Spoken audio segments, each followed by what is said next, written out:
when people, when they're sexually excited, we say regress to a point where some of their adult faculties get lost. And Yeah, you that's get a what little dumber. you get, as I say, you tend to Uh-huh. lose a few IQ points. And Yep. Uh-huh. good sex can make you dumb, and great sex can make you really, really stupid. Welcome to the Get Your Marriage On podcast. I'm your host, Dan Purcell, a Christian marriage and intimacy expert and coach. I'm on a mission to help couples have the best sex and most emotionally intimate marriages possible. Our episodes cover topics you've always wondered about and are packed with practical advice designed to help you take your marriage to the next level. Remember back in the high school days, there were those couples, that would hug, kiss, and just hang on each other's necks in the hall by their locker in the 5-minute break between classes? And they had this glow about them that seemed to put themselves in their own little bubble, almost like they were oblivious, maybe even aloof to their surroundings. But yet they were really happy, maybe even love drunk to be around each other. When it comes to sexual arousal, many of us crave to capture that same sense of feeling. It may not look like the public display of affection like those teenagers in the halls of the high school, but we reach for that excited, giddy, sometimes silly, sometimes serious, joyful feeling in the company of someone else that matters so much to us. And how do you create a marriage relationship where there's room for two people to have a voice? And how do you create a sexual relationship where both people are excited and happy to be a part of it? Today's guest is Dr. Snyder. He is a sex therapist from New York City, and I read his book back in 2019, and I loved it so much I've reread it a couple times. It's titled Love Worth Making. I'm fortunate that he agreed to do this interview. I feel like I've got a celebrity on here. By the end of this episode, you'll learn why the sexual feelings we crave matter to you, a 2-step approach to finding it easier to connect to sexual motivation, his term lazy sex and how you could put it to action in your own life, especially if you're busy, the importance of this concept called simmering to foster desire, and the surprising difference between giving and taking pleasure. Note that this is a part 1, part 2 episode to make it easier to listen to. Plans are now underway for our next in-person couples retreat for next April 2026. If you aren't familiar, our in-person retreats are 4 days and 4 nights long with beautiful and fun accommodations.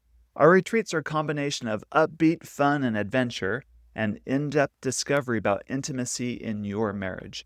Now is the time to get on the waiting list because we're going to announce the doors opening soon and you want to be the first to know. So head over to getyourmarriageon.com, click on retreat or events, and that way you'll know right when registration opens so you can join the waiting list. Dr. Snyder, welcome to the Get Your Marriage On podcast. Thank you, Dan. Pleasure to be here. Looking forward to this. I've been looking forward to this day for months. I'm so excited to have you on here. I've read your incredible book, Love Worth Making, several times, and I just want our listeners to meet you and the great information and experience that you have. Thank But you. first to start, you're an MD. Yes. That's a sex therapist, which is really rare. Tell us about how that came to be. It's actually extraordinarily rare. There are really not that many of us. There are really, really not that many men in the field. As you probably know, it's 95% women. So I came by it because I was a medical student and I decided to become a psychiatrist, knowing a lot about psychiatry, but just knowing that I like to talk to people. Mm-hmm. And I didn't really enjoy very much being a psychiatrist, which mostly had to do with giving medications and stuff. And so at that point, I thought to myself, what can I do with a medical degree and some mental health training that's not just medications? And somebody said, sex therapy. And I thought, well, that's kind of a natural because it is involved the mind and the body. And it's unlike most of psychiatry, it's kind of a happy thing. It is. It's the kind of a happy thing. And I thought to myself, I could go for that. I could go for that. Plus, it's intrinsically interesting because who's not interested in sex? And so I've never looked back. That's basically all I do at this point. And I go to work with a smile on my face usually, because I know I'm going to be able to help people, which is a lot. If you really talk to physicians, that how many people you really help, you really don't help everybody. So in sex therapy, there's a nice proportion of people you can really help. That's great. Good. And what inspired you to write this book then? I wrote the book because I couldn't find it anywhere. I Mm-hmm. couldn't find anything that I thought really did honor to the fact that sex was an emotional experience. I Right. couldn't find anything about that. And I realized that most of what I was reading in sex books, and I was the chairman of the Consumer Book Award for a major sex therapy organization for a while, and I just found that most of what I read just didn't really make any sense to me. And Mm-hmm. so I decided to write something that completely different, that begins with thinking about sexual feelings and what a sexual Yes. feeling is. And then once you understand that, how to cultivate sexual feelings. And we'll talk a lot about, the specific differences, but that's basically it. I wanted something I could give patients, and I couldn't find anything. So I realized I had to write it myself. That's good. That's good. So let's talk about sexual feelings for a Yeah. little bit. And it's such a fundamental, like, it makes so much sense once you say it. But what would you define as the sexual feeling we're after? What is that we're after in our sexual relationships? I spent a long time thinking about this. And I was informed by my own life, and there was a certain story that I always remembered. I was 16 years old, and I had a girlfriend, and Uh-huh. we weren't doing anything terribly improper at the time, but Uh-huh. I was supposed to pick up my brother from school that day, Okay. and I was hanging out with my girlfriend, and we were kissing and whatever, and enjoying ourselves, and probably somewhat aroused, and I completely Uh-huh. forgot to pick him up. And I thought, Uh-huh. that's not like me. I'm a very responsible guy. I thought, I got to remember this. There's something going on here. Uh-huh. And so that was number one. I thought there's something about feeling sexually involved that made me lose my concentration. Mm-hmm. And that was important. And the other is when I was a psychiatrist and a therapist, I became aware how painful sexual problems were. They were Yes. really, really, really painful. A person could have everything going for them, the great job, good family, good kids. But if there's not going well in the bedroom, people are miserable. I mean, really miserable. And Right. I put that together. What is going on here? What is so special about sex? And what I decided was that sexual feelings really represent a regression to a more primitive state of being. And Mm-hmm. that primitive state of being is not always so compatible with fulfilling the responsibilities of adult life, like picking your Mm-hmm. brother up from school. Uh-huh. That more primitive state of being is very close to one's deepest sense of oneself. So that if it's Mm-hmm. not going well, that's a very, very stressful thing. And then I Right. began to think about what sexual arousal usually is like, and it's very, very paradoxical. On the one hand, sex is fun for most people, but it's not like a festive kind of fun. It's got a Uh-huh. serious aspect to it as well. When Uh-huh. people are having sex, it's not a lot of joking around. It's a very serious thing. It's fun and it's serious at the same time. Uh-huh. And for most people, sex is tender, but really, really good sex, there's parts of it which are kind of ruthless and not really tender at all. And so That's this true. ruthless and tender at the same time. And Uh-huh. it's active ordinarily, but at times of great sexual peak experiences, you don't necessarily feel like you are the actor. You're kind of this almost a passivity, like you're just kind of swept up in a wave of something. And there were other contradictions as well. And Uh-huh. eventually, what I figured out was that although those seemed contradictory from an adult point of view, from an infantile point of view, they're not contradictory at all because we're dealing with a part of the human psyche and a level of human development, say the infantile stage and early childhood, where those emotional silos of adult life haven't really been developed yet. So it's all just kind of all mucked around. So like pleasure and seriousness are all like, think of breastfeeding, pleasurable and serious, very, very serious at the same time. Yes. Uh-huh. And once you think of breastfeeding, um, you think of that's the original two's company, three's a crowd. There's no such thing as three people when it comes to breastfeeding. There's just two people, and they are the universe.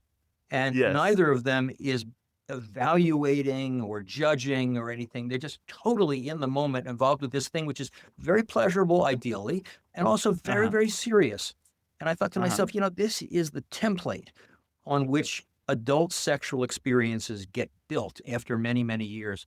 I think most people have had the experience of first getting into an erotic encounter with somebody you care deeply about and getting kind of swept away, and you're not as involved with what time it is or how much time I have. You kind of lose time sense, and you're really into them, but you don't really Mm-hmm. want to hear about their day.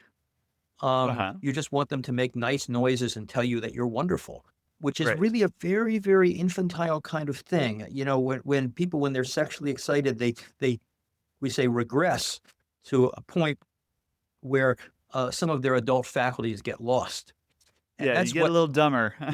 as I say, you tend to Uh-huh. lose a few IQ points. And Yep, yep. Uh-huh. good sex can make you dumb, and great sex can make you really, really stupid. The Uh-huh. book begins, as you know, in New York City, because I'm in New York City, on one of the subway trains, and I'm bringing my kids back on the subway from the beach. And there's a Uh-huh. couple standing at one of the exits, and they're not doing anything improper, but they're obviously a little lost some IQ points there. And Yep. and it looks like they're going to miss their stop. And I say, Uh-huh. the sexual arousal makes you miss your stop. Right. Or if you arrive at meetings at all, you arrive late usually. And Uh-huh. But you're happy but you're to arrive very, late. very happy Yes. because Right. you've gotten back to that original state of fusion and of just totally being in the moment that it's not that easy for people to get to, especially if they're Mm-hmm. adults. And so ideally, sex provides a way for people to almost go back to that original state so they can refuel. And then all of a Yeah. sudden And it hit me. replenish. Yeah, Yes. and all of a sudden it hit me over the head. That's why all these love songs have the word baby. Be my Yeah. baby. Uh-huh. And what is that all Uh-huh. about, baby? That's exactly what it's about. Is Uh-huh. that the baby is the most beloved and important and perfect thing in the world. My baby is Right. perfect. My baby is the center of my universe. And obviously, there's a lot of difference between having a lover and having a baby. But what they have Yes. in mind Uh-huh. is that sense of tremendous center of the universe importance. And Mm-hmm. we all crave for that because we had it at one time. At one time, we Uh-huh. were the center of the universe. Everyone thought we were perfect. That's before we discover all the, narcissistic disappointments of life, that we're not necessarily the most talented or the most beautiful or the most accomplished. But, we started off thinking that we were. And when we get into bed with a partner, we want to feel that way again. We want to feel that the Yeah. other person is just happy that we exist and happy to experience us and to be experienced by us. So the fundamental thing, which I couldn't find anywhere, so I realized I had to write it myself, is that sex is regressive. Because people in Yeah. sex therapy, what is sex made up of? Well, it's made up of pleasure. Certainly, people make a big deal out of it. Uh-huh. And certainly pleasure is better than unpleasure during sex. But it Uh-huh. doesn't really get us all the way there. It's also a certain amount of imagination, a certain amount Mm-hmm. of idealization of your partner or fantasy, as it were. But that doesn't really get you all the way there. But if you throw in the regressive aspect, then you're really getting something. You're really getting an Right. experience that says, oh, yeah, I remember what it's like to feel that important and to feel that valued and enjoyed. And that's Mm-hmm. just extremely nutritious for people. That's good. So it's not just the friction and the fantasy. No, There's it's just it's something there's it's more something to it something than that this. has to do with the heart, The heart. the heart, and that basic strong sense of validation that people get when they're feeling sexually aroused. Great. So when I work with a couple in my coaching practice Yeah, or you in your therapy office, let's say they're there, they're like, hey, I really need my spouse to get on board with sex. I'm dragging him or her yeah, into your office. Can you fix them for me? There's something fundamental about that kind of goes against this absolutely. inner child in us. What is that thing? And can you speak on that for a little bit? Well, everybody wants to be told that they're great, that they're okay. Uh-huh. More than okay. They want to be told they're wonderful. And if you're Yes. not being told you're wonderful, at least at some point during lovemaking, then you're going to feel there's something lacking. and you may tend to want to act it out or, be passive aggressive and deprive the other person of sex, or you may not have the words to express this. But if you understand what you're going for, and I always ask couples like this, all right, at what point do you really feel like you're just kind of losing IQ points together? Is it when you Uh-huh. kiss? Is it when clothes start to come off? At what point does that happen? I really want to know that there is a point where that's happening. And if there's not a point where that's happening, my next question is, when you first started getting together, or for obviously a religious couple, when you first, got married and were able to be together, did you experience it back then? Because some Uh-huh. couples will say, "Oh, yeah, yeah, we absolutely did before blah, blah, blah happened. Before Yes. he got into a Uh-huh. fight with my mother," whatever, and then everything went to hell. Uh-huh. Um, or some couples will say, "No, we never really did. We never really Mhm. did." I see this with a fair number of religious couples where they're told that if they wait to have sex before they get married, it's gonna be wonderful. And they Yes. think Yes. automatically, "Oh my god, this is gonna be wonderful because we waited." Well, Uh-huh. actually, no. You Uh-huh. gotta kinda, like, feel your way along a little bit, and you gotta create those kinds of feelings before you start doing any of the mechanical aspects of sex. Otherwise, it probably will not be wonderful. Um, Mhm. and those kind of feelings are those kinds of, "Oh, yeah, yeah, yeah, this is what I really need. This feels wonderful," in a sense that this evokes something deep within me that I've yearned for. And once you do Right. that, whoa, then you're talking. Then you can manage it. Right, right. I want to talk about freedom and how important that aspect is in the sexual relationship. That people feel really free to be there together, to have sex worth wanting. Can you talk on that for a little bit? Free Maybe, as opposed to feeling compelled? yeah, like I have a duty to be here. I need to do this for my spouse in order to Yeah. make them feel Oh, that's good a really good question. I or mean, I whatever. think that's a point where understanding the infantile nature of sexuality really is helpful because your infantile self doesn't have a sense of duty. Hmm. Um, Yeah. and if you're doing it out of a sense of duty, you can start there. It's not the best place to start, but you can start there, but you got to do something else to get yourself to where you need to be. And the technique that I usually recommend for couples, say, where they're gonna have sex, but Uh huh. something that they're committed to, they're willing to, um, Uh huh. but they're really not feeling any desire at that point. Yes. Uh huh. What do you do? Unfortunately, the literature is full of all sorts of things you can do to soup up desire, like make it Uh hot huh. again and go to a sexy bar and pretend you don't know each other and all sorts of stuff. Right. It's Right. Uh garbage huh. because it's just novelty, and the novelty never really does it. It's Um, a short shelf life. it's I a short shelf understand. life. It's like Mm. buying a kid a toy. You'll play with Uh it huh. for a day or something, and then it'll end up in the corner broken. Um, so Uh-huh. instead, what you really want to do is really want to, as the mindfulness people say, you want to shift from your ordinary state of mind, which Mhm. involves doing and thinking for most people, Yes. to Uh-huh. a state of mind that we don't think about a lot unless we're in the mindfulness field, or we're Zen practitioners, which involves awareness. And Uh-huh. most of the time, we're not functioning in a situation of awareness because we're involved with doing and thinking. But if you just kind of lay doing and thinking aside and Uh-huh. say, "Hey, I'm interested in cultivating awareness," it's important to do this before you have sex. So, in my view, in my book, I call this the two step. And Great. the two step one is simply cultivating a state of awareness, and you can do that in bed together, or you can do it separately. And it involves really simple things, takes a couple of minutes, like eating a piece of fruit and just tasting the Mhm. fruit, or taking a walk outside and looking at the color of the sky, or lying in bed and getting in touch with how your feet are doing, what the temperature is in the room, and what you can see as you just look around with absolutely no agenda. So the operative word for step one is a couple go to bed together with no agenda at all except to do absolutely nothing. As the Zen practitioner said, just don't just do something, sit there. So Uh-huh. you just go to bed with absolutely nothing. And if you feel like having a little chat together, that's fine. But you're basically just cultivating awareness. And Mhm. once you've made that transition from doing and thinking to awareness, that's the good stuff. That's the soil from which all good sexual things come. And so, if you want to experience your partner, if that's something that appeals to you, or if your partner wants to experience you in a way that they know appeals to you, Well, that's fine. And my own sense is that desire is kind of optional when it comes to having good sex. As a religious person, I think of it as similar to looking for inspiration anywhere else in life. Yeah. I'm Jewish. I go to synagogue. I'm not inspired to go to synagogue, but once I'm there, I've got a couple hours. I'm looking for inspiration. I don't know where it's going to come from, but I'm Mhm. open to it. And so to me, it's the Mhm. openness to inspiration, which can accompany cultivating a sense of awareness. That is so good.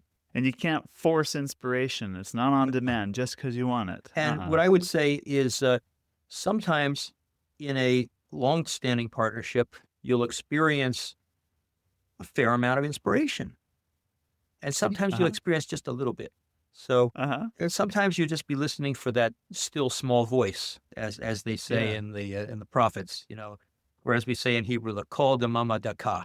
And you just find that still small voice and something about your partner or something about your experience, and you go, you know what, I can go with that. But you need to be settled enough in order to hear it, which I Absolutely. love. Absolutely. Right. Because you won't hear it otherwise. This has already been pretty enlightening, hasn't it? Now, Dr. Snyder has given us a lot to chew on, from understanding the emotional depth of sex to the powerful idea that good sex makes you a little dumb and a whole lot of happy. So this was part 1. In part 2, which is available right now, you can download it and listen to that episode. We'll get even more practical. Dr. Snyder is going to share stories from couples he's worked with, more about his 2-step framework and how to put it in action, and how you can begin shifting from duty to genuine connection in the bedroom. So stay tuned. You don't want to miss part 2.